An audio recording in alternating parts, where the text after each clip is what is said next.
Genesis chapter 20 and verse number 1. It says, "And Abraham journeyed from thence toward the south country, and dwelled between Kadesh and Shur, and sojourned in Gerar.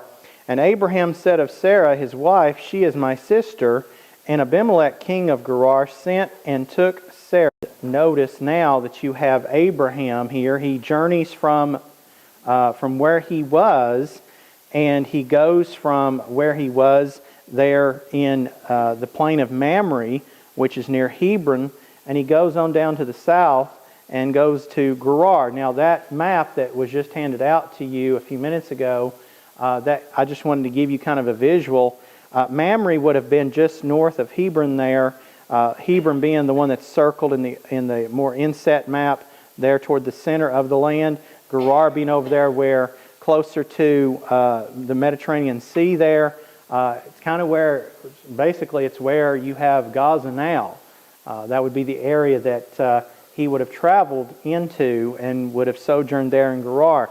And so we see Abraham is on the move, and however, we notice here in verse number 2 that Abraham continues to perpetuate this lie.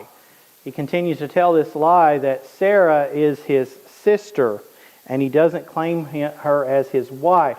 Now this is something that's continued because in Genesis chapter 12, he did that same thing with Pharaoh. Remember there in Genesis chapter 12, in verse number 10, it says, "And there was a famine in the land, and Abram went down into Egypt to sojourn there, for the famine was grievous in the land. And it came to pass, when he was come near to enter into Egypt, that he said unto Sarai his wife, Behold, now I know that thou art a fair woman to look upon. Therefore it shall come to pass, when the Egyptians shall see thee, that they shall say, This is his wife, and they will kill me, but they will save thee alive." So what does he do? He asks her to tell the lie with him that, well, she's my sister, or he's my brother. And that happens in Genesis chapter 12, and then it continues here in Genesis chapter 20. In fact, we find out that this is something that they've been doing all along later in the passage. So what does he do? He tells Abimelech here that she is his sister. And this is a lie that would be repeated by Isaac. Hold your place here in Genesis chapter 20 and turn over to Genesis chapter 26. Genesis chapter 26 and verse number 6. "And Isaac dwelt in Gerar." Notice it's the same area. "And the men of the place asked him of his wife, and he said, She is my sister, for he feared to say, She is my wife, lest, said he, the men of the place should kill me for Rebekah, because she was fair to look upon.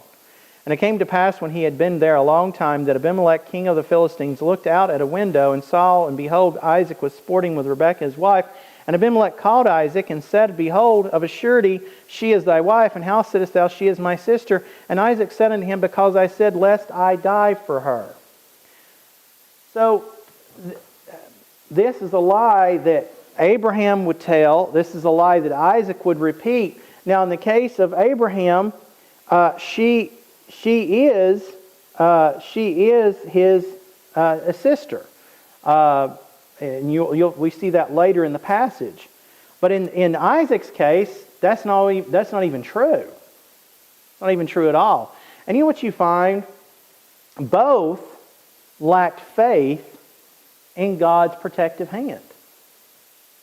And before we give Abraham and Isaac a hard time, we might say, well, we'd never do something like that. But how many times do we not trust God in a situation? It still amazes me, and it amazes really myself, because when I stop and ponder, but there are things that I will get concerned about. There are things that I will be, let's just use the word, will stress about. I have mine too. But this is the same God we stress about physical, temporal things, and yet He's holding our eternal life in His hand. So if He can hold something, the most precious thing we have, and the most important thing that we have, why is it we don't trust Him for the temporal, physical things? It's because we see Him. And we feel like we can control those things, isn't it? But you know what? It's God that holds our life, even our physical life. It's Him that says, and when it's time, it's time. Just as Isaac and Abraham showed their lack of faith in God in this area, we show our lack of faith in things as well. Wouldn't it have been a lot better if both of them had just said, you know what, God's going to take care of this? And we will see in the passage how that if that had happened, God could have gotten even more glory out of it. Now God intervenes here. Back in our passage in Genesis chapter 20, we see that Abimelech here, he takes Sarah into his house. But notice verse number 3, but God came to Abimelech in a dream by night and said to him, behold, thou art but a dead man, for the woman which thou hast taken, for she is a man's wife.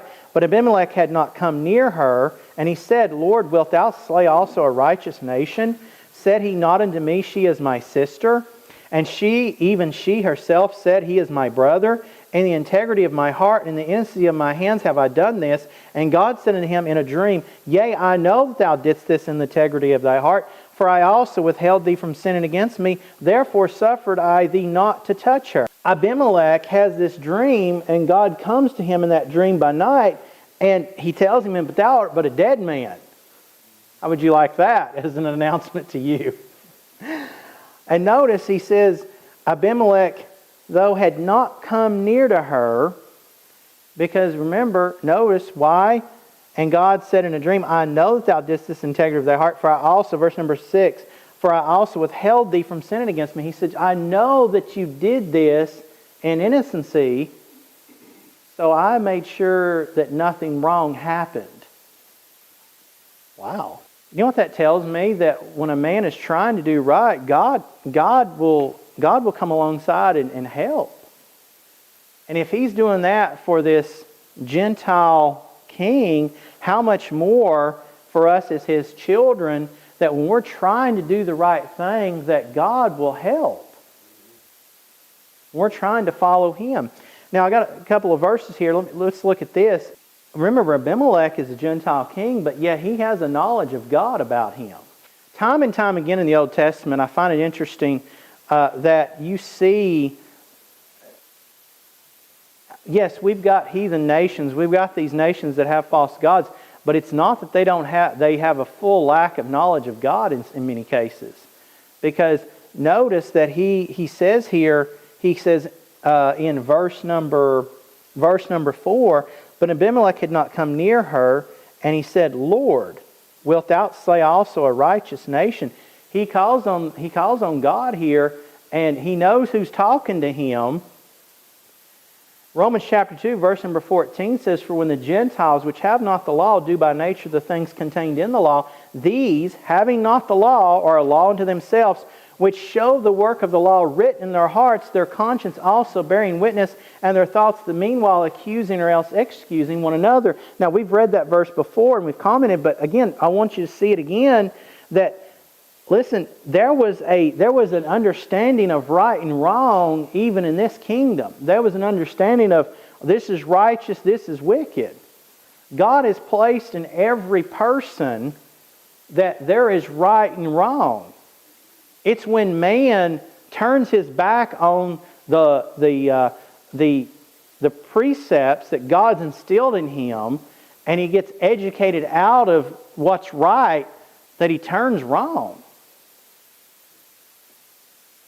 There's at least a base knowledge of some things.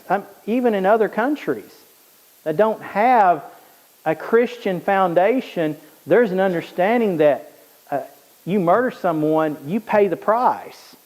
And we also see that Abimelech was innocent in this situation. In fact, it's really sad to say, but in this case, Abimelech was innocent, and Abraham and Sarah were guilty. Listen, I'm just looking at this from the standpoint, they knew God. Abimelech was not supposed to know God. If anybody should have been wrong in this chapter, it should have been Abimelech, and they should have been righteous. But in this case, the script is turned, because they're more they're more unrighteous in this situation than Abimelech is. You know what's sad is when Christians act more like the world than the world acts like the world? What a testimony. And that ought to prick every one of us. If you just take a moment and you think about, okay, what was my week like? What went on? Did I act more like the world in front of the world, or did I act more like Christ? Well, if I acted more like the world, what kind of testimony was I? Did I show forth Christ, or did I show forth my fleshly, carnal way? Because if we did, then we weren't much of a testimony of Jesus Christ in our hearts, were we? And again, before I'm 15 minutes in and I'm already going to turn people off. We got a full day. But I'm talking about myself too. If I've acted wrong in a manner, now did I go back and get that right? Did I show forth Christ, or did I show forth the flesh in my life? And if I showed forth the carnal flesh in my life, in my actions, then I wasn't much of a testimony. And in this way, we see this with Sarah and Abraham. It should have been. Remember that the nation later, that God had plans to make them a whole nation of priests. They were supposed to be a light. Later, that the nations that came by them would see God, and they would want to come to that nation, to Israel, and understand and know God. That's what God had plans for. You look that up later on your own time and see where Moses comes out of Egypt with them, and God had plans for them that they would be a light. They'd be a nation that was a light to the world of the holy God. Don't you think that He wanted Abraham and Sarah to be the same way? And today, we're the temple of God. God works through the individual person today. As Christians, every one of us should be that light to this world. But unfortunately, we see here that in this case, that was not going to happen. Now, the other thing that we see here is God, in verse number 6, God said unto him in a dream, Yea, I know that thou didst this in the integrity of thy heart, for I also withheld thee from sinning against me, therefore suffered I thee not to touch her. A couple of things that we notice in this passage is that God, two things we see about God is that this shows His omniscience and His omnipresence. His omniscience is that He was all-knowing. He knew what Abimelech was thinking. He knew what Abimelech was doing. He said, I know that thou didst this in the integrity of thy heart. Well, how would He know? Because He's God. He knows your heart. He knows what you're thinking even right now. He knows even the reason why you're doing what you're doing. Is it for man to see you, or is it for you to glorify God? If you do something to get accolades from another brother, then hey, we might all get fooled and say, well, look how righteous and wonderful that brother is. But in reality, you're doing it to get accolades. Well, one day your rewards will show that at the judgment seat of Christ. But if you're doing it for the glory of God and you're doing it for the integrity of your heart, your rewards will show that at the judgment seat of Christ.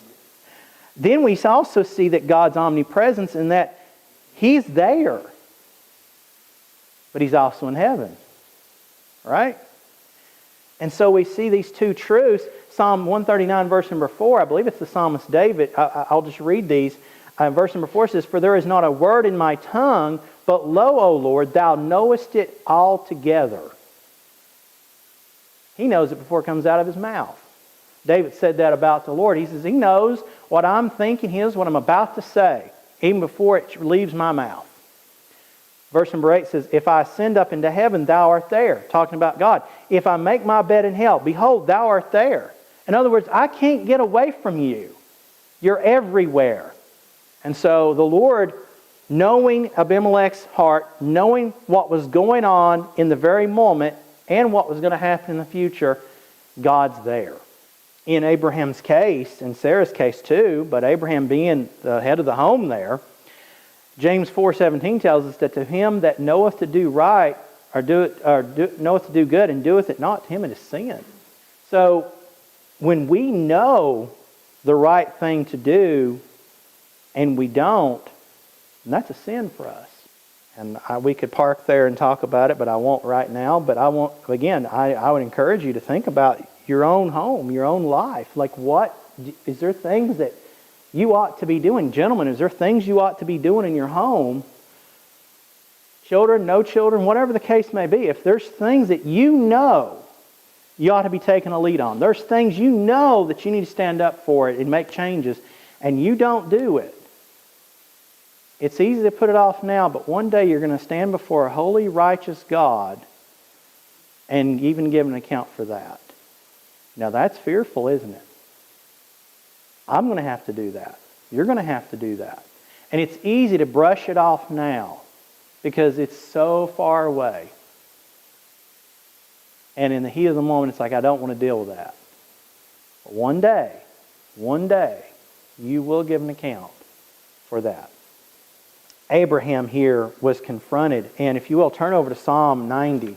It says, Thou hast set our iniquities before Thee, our secret sins in the light of Thy countenance. That kind of goes along with the fact that God is omnipresent, how that He saw these things, whether Abraham and Sarah thought about these or not. It was something that God already saw, He already knew about. It is set before Him. So what are some secret sins, folks, that's going on? They're out in the open for God. I think it's the New Testament I think it's Jesus that says that there's not anything that's done in secret that will not be made known. And I think the Gospels have some variations of how that's said. With that in mind, it really makes you stop and think about what goes on in your life. You know, Abraham here in verse number, let's see here, I'm trying to remember how far I read down. Let's just pick it up in verse number 7. It says, the Lord here, He tells Abimelech, Now therefore restore the man his wife, for he is a prophet, and he shall pray for thee, and thou shalt live. And if thou restore her not, know thou that thou shalt surely die, thou and all that are thine. Verse number 8, Therefore Abimelech rose early in the morning and called all his servants and told all these things in their ears, and the men were sore afraid.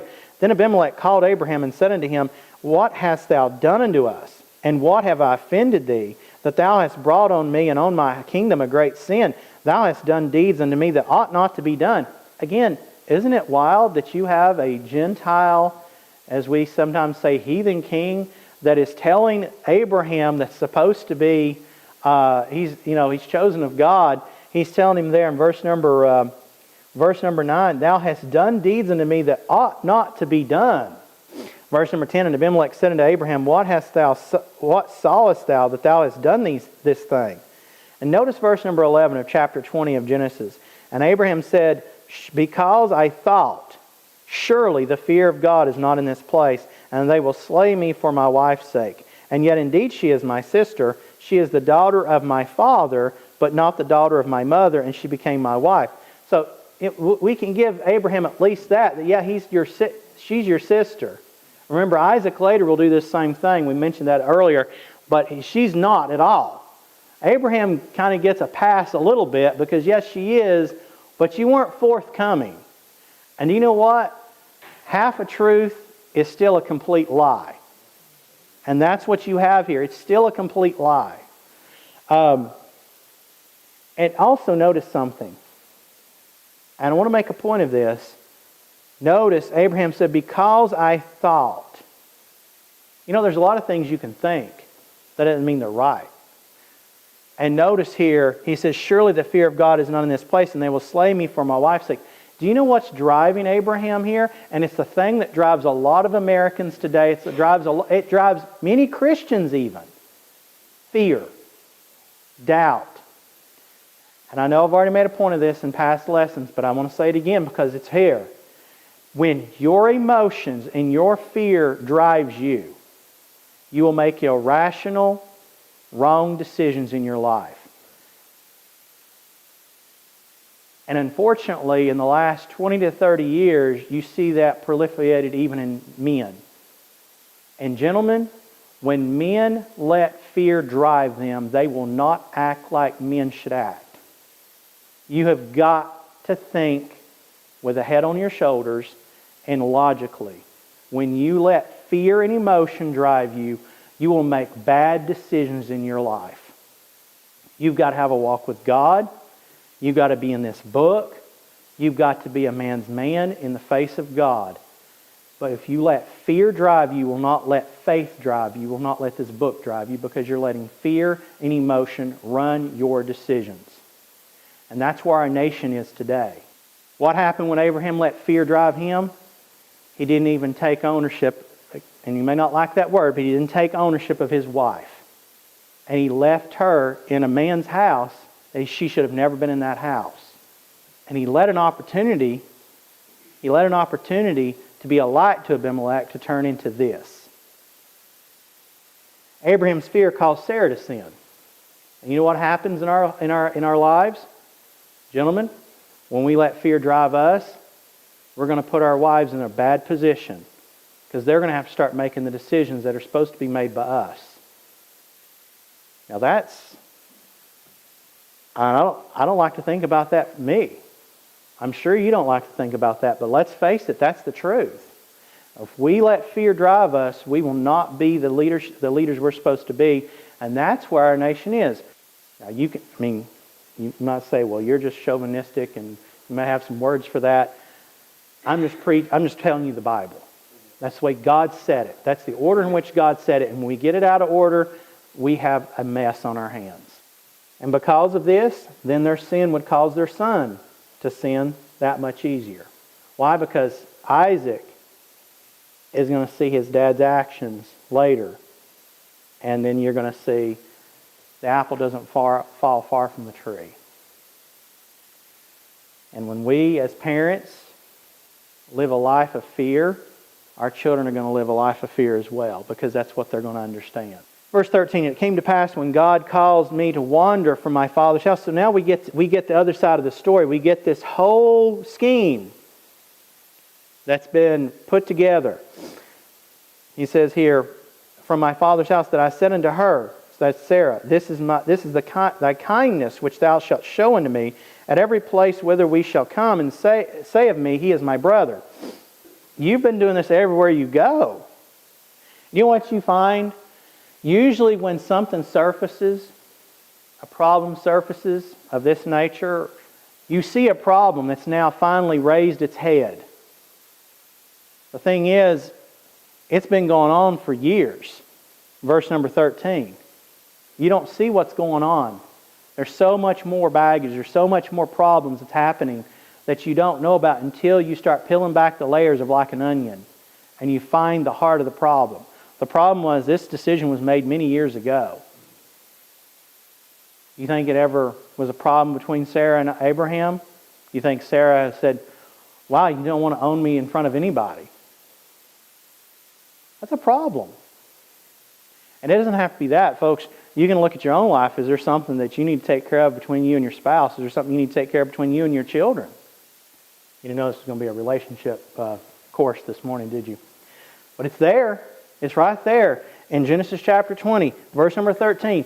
There was a problem that had been created many years before, and many times when we have troubles in our heart and our life, it's because there's a problem that was created many years before that never got dealt with. Truth is, every one of us is a broken person that's been saved by the grace of God that needs help. That's where we're at. And when we finally admit that, then we can get victory over things in our life. But until we admit those things and deal with those things, it'll always be that baggage that we carry around with us. Verse number 14, and Abimelech took sheep and oxen and men servants and women servants and gave them unto Abraham and restored him Sarah his wife. And Abimelech said, behold, my land is before thee. Dwell where it pleaseth thee. Sarah, he said, behold, I have given thy brother 1,000 pieces of silver. Isn't that interesting? I think when I was teaching through this in the Institute, verse number 16, we made a point to say, Abimelech didn't say, I've given thy husband. I've given thy brother. That's almost a tongue-in-cheek. Here you go. I gave your brother 1,000 pieces of silver. There you go. It's almost a sarcastic remark, right? Behold, he is to thee a covering of the eyes, and to all that thou art with thee, and with all other. Thus she was reproved. Verse number 17, so Abraham prayed unto God, and God healed Abimelech and his wife and his maidservants, and they bare children.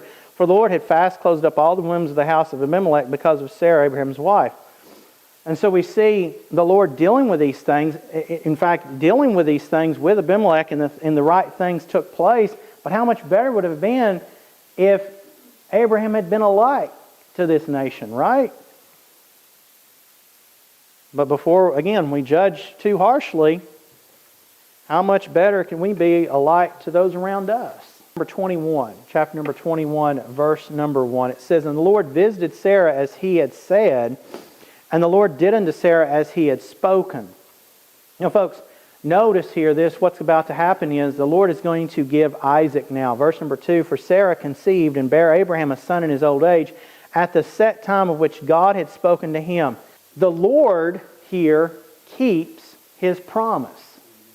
Verse number 1 is a proof of that. Verse number 2 is the actual example, the visual of what actually took place.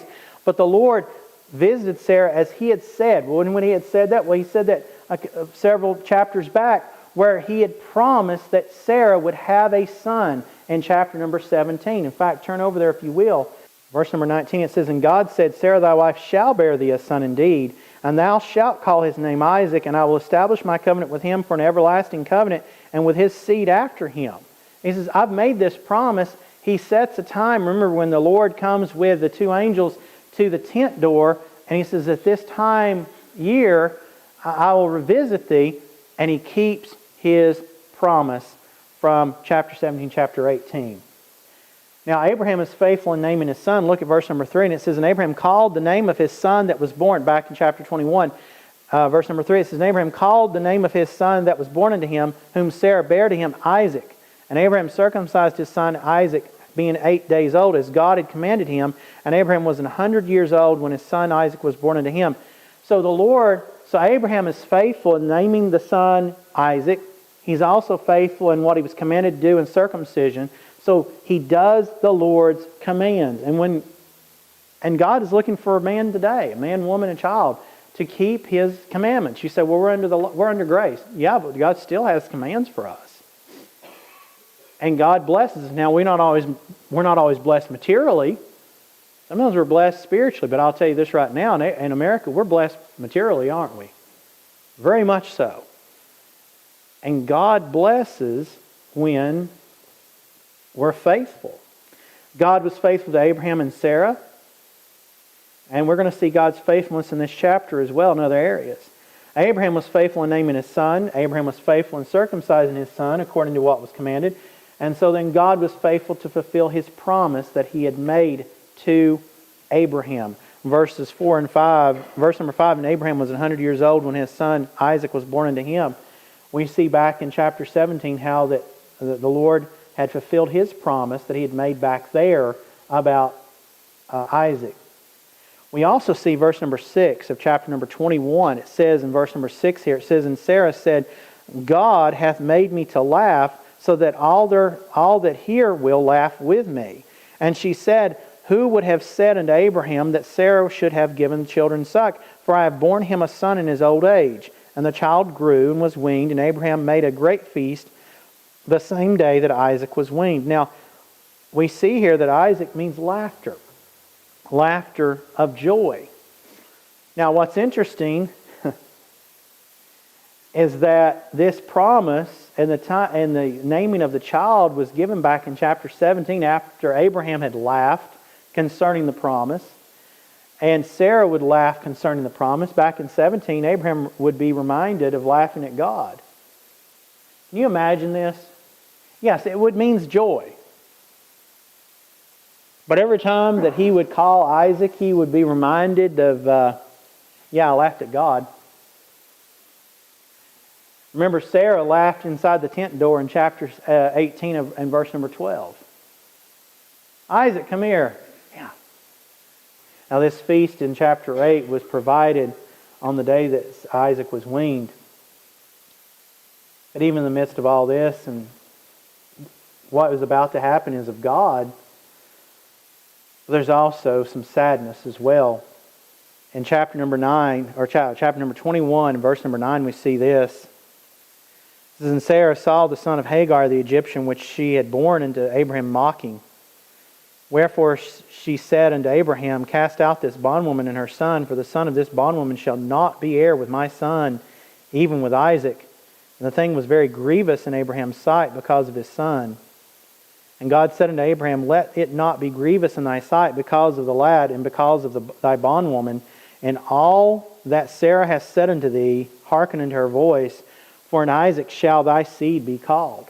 And so we see that Hagar and Ishmael sent away. In verse number 14, and Abraham rose up early in the morning and took bread and a bottle of water and gave it unto Hagar, putting it on her shoulder and the child, and sent her away, and she departed and wandered in the wilderness of Beersheba.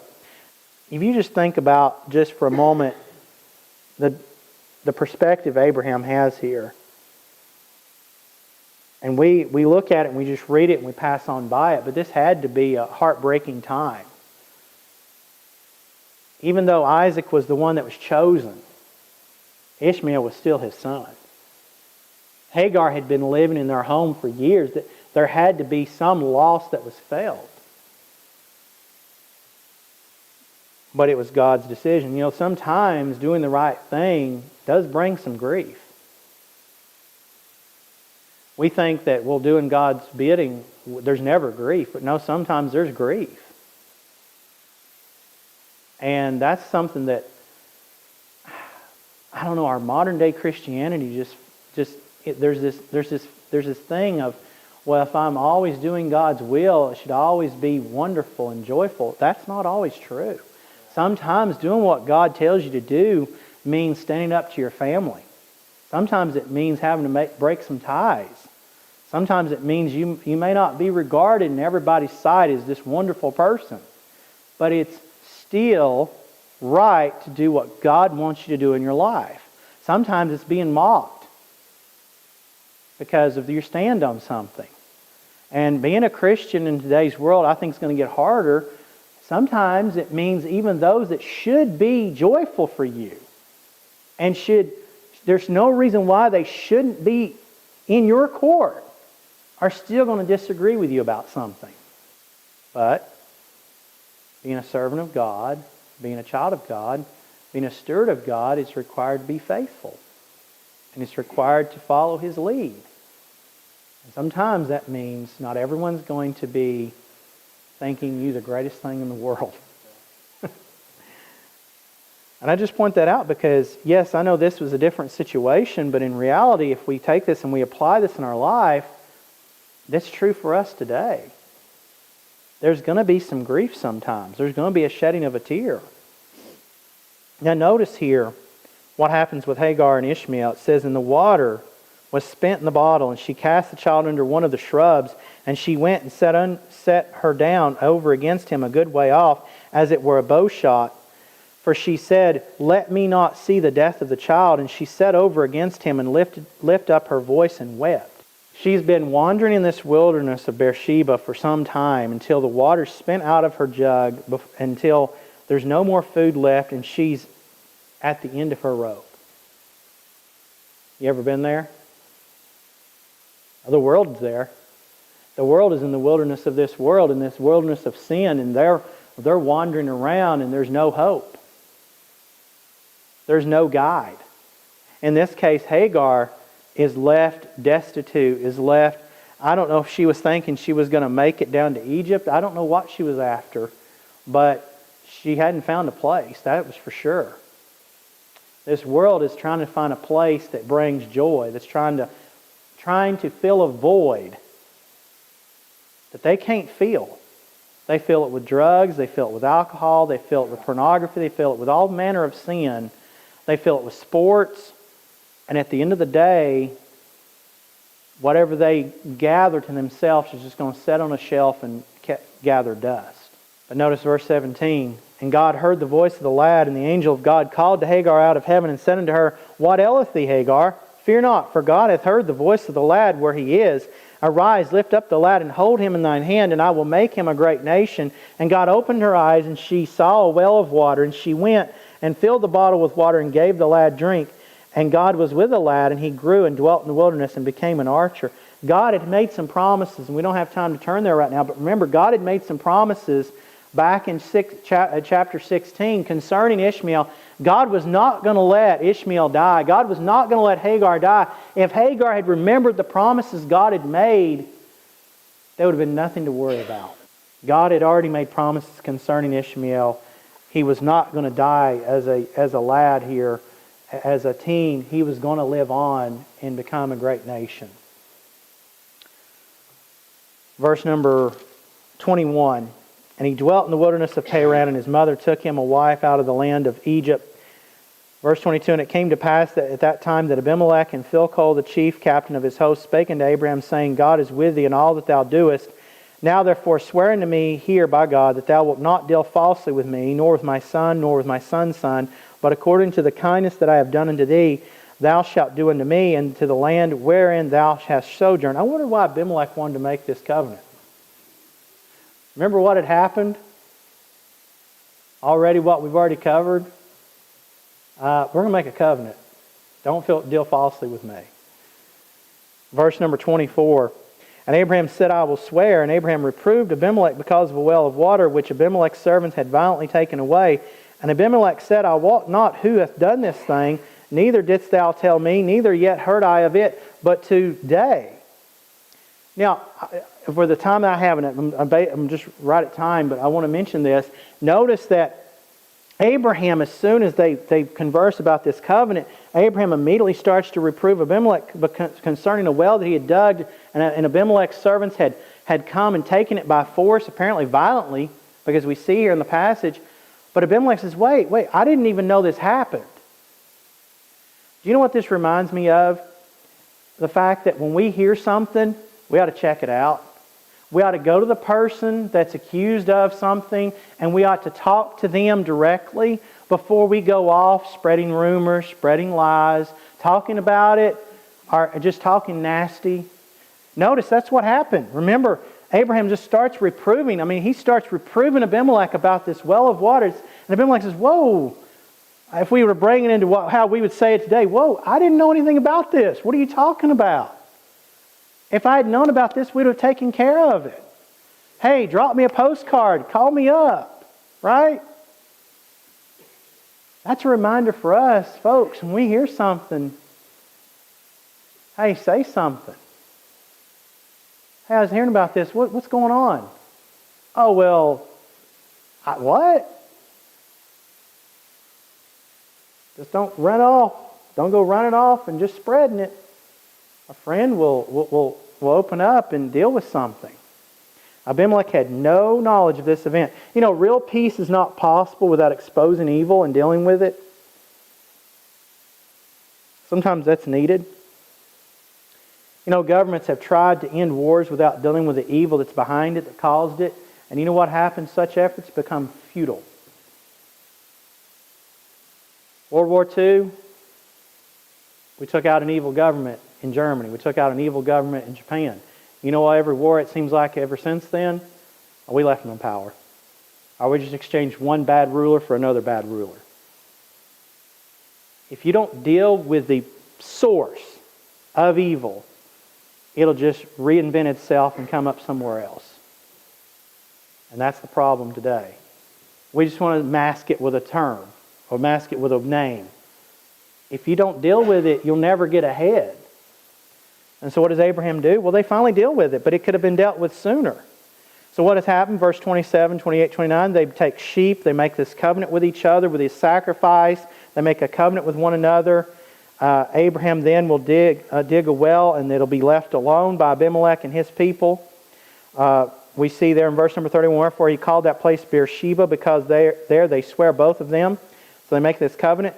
Thus they made a covenant in Beersheba, and then Abimelech rose up, verse number 32, and Phicol, the chief captain of his host, and they returned to the land of the Philistines. And Abraham planted a grove in Beersheba, and called there on the name of the Lord, the everlasting God. And Abraham sojourned in the Philistines' land many days. So what do we see? Well, just in closing, far too often we forget that life is hindered by both sins and unnecessary weights in our life. 12:1 says, wherefore, seeing we are also compassed about with so great a cloud of witnesses, let us lay aside every weight and the sin which does so easily beset us, and let us run with patience the race that is set before us. So what are you carrying around today that's a weight of sin for you that you need to take care of? And we need to also renew our confidence in God and rest on His promises in our life. That's the lesson.